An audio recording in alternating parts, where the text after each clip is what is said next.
the late game execution, or is there frustration kind of shades from the Orlando game? How do you put all that together?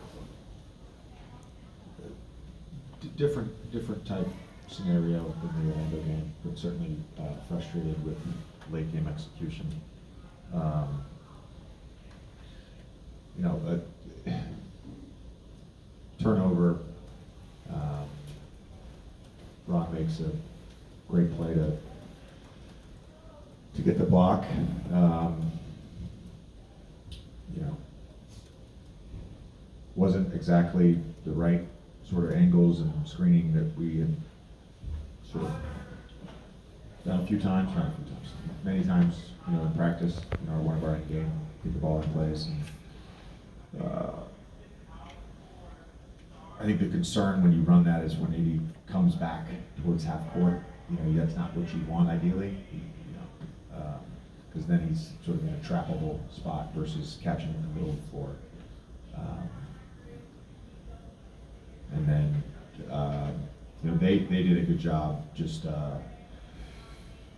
in pursuit of the basketball on the jump ball. And then, I don't know if it was communication or whatnot, but, you know, can't mess up the red with Trae Young. Left him open, so. So are you wanting to blitz him there to like get the ball out of his hands ideally, or? It was discussed with the group. Yeah, no, we weren't. It was just a normal red scenario like you would do a million times in game. Thought Gabe defensively was really good. You know, I thought a lot of our guys really competed on that end. Trae's tough. You know, he's not the size of some of the bigger players like Luka or LeBron or Joker, but he knows how to manipulate a defense. He's a really good player. JJ, you mentioned Gabe. You gave him the start tonight. What went into putting him in the starting lineup, and how much was that matchup dependent? You know, going against Trae. Yeah, it just felt like again we debated back and forth. Do we want to play coverage? Do we want to be in switching?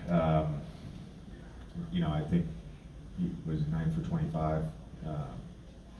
You know, I think the thought process was, you know, staying out of coverage and out of drop, where he's just, you know, throwing the ball over the place and getting 18 assists.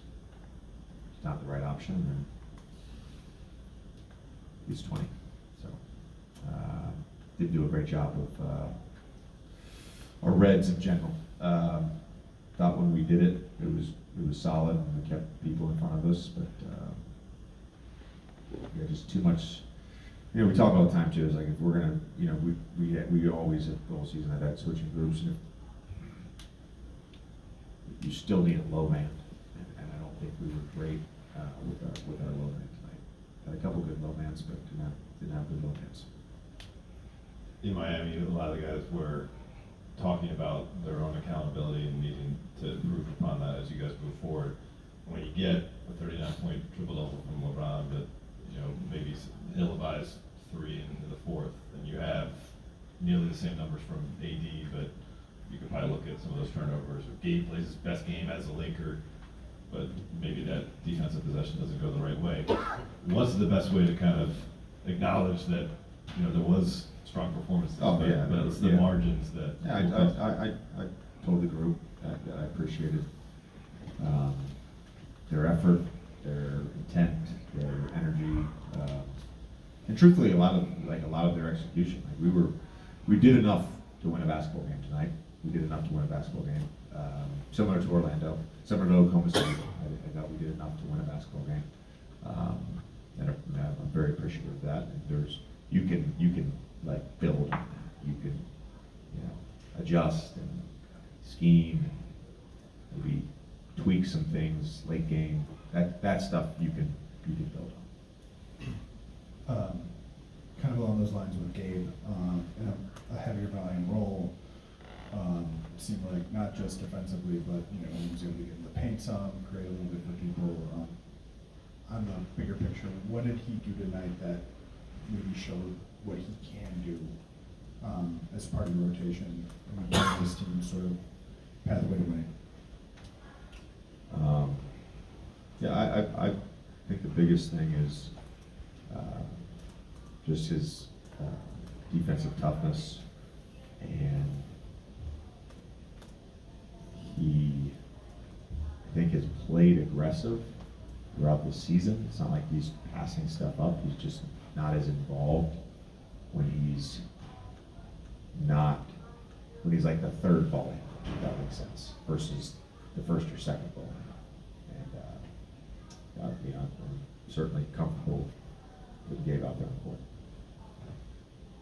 JJ, you guys now return back to LA for nearly a week of the game on It Sunday. was a 2-week road trip, let's be honest. Yeah. It was a 2-week road trip. We had to stop in LA for Yeah. 36 hours.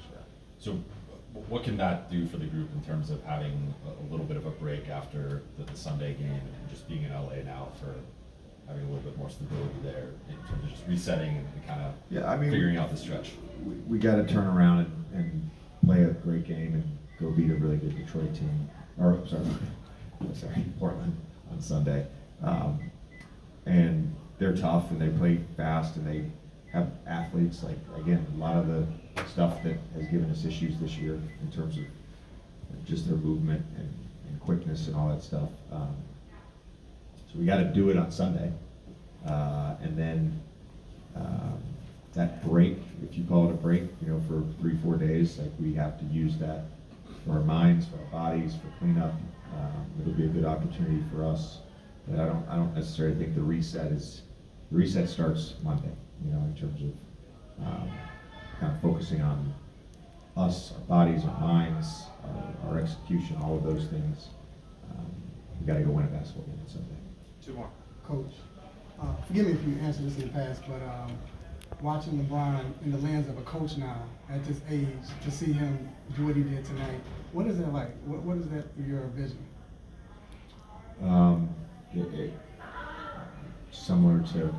Honestly, it's similar to playing against him or watching him the last few years when I was out of the league. But it is remarkable, given the road trip and the travel and the schedule we've had, that he can go play 43 minutes, at his age and perform. Coach, you mentioned a minute ago about Trae Young's toughness and him being able to manipulate the defense. Seems like Trae's playing his best ball of his career so far as facilitating and scoring. How have you seen his game grow over the last few years?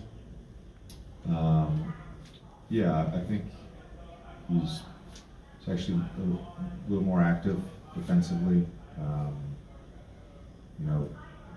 Using his hands. He's not a bigger player. He's not a stronger player, but just using his hands. And then offensively, he's always been a juggernaut. He's a guy. I mentioned a few of the other guys, but James Harden, like, he's in that class of player that you could just have a really good offense around him because he can manipulate it, and he's tough. He's shooting floaters, drives, drawing fouls, obviously creating for others. He's tough. Thanks, Coach. Thank you.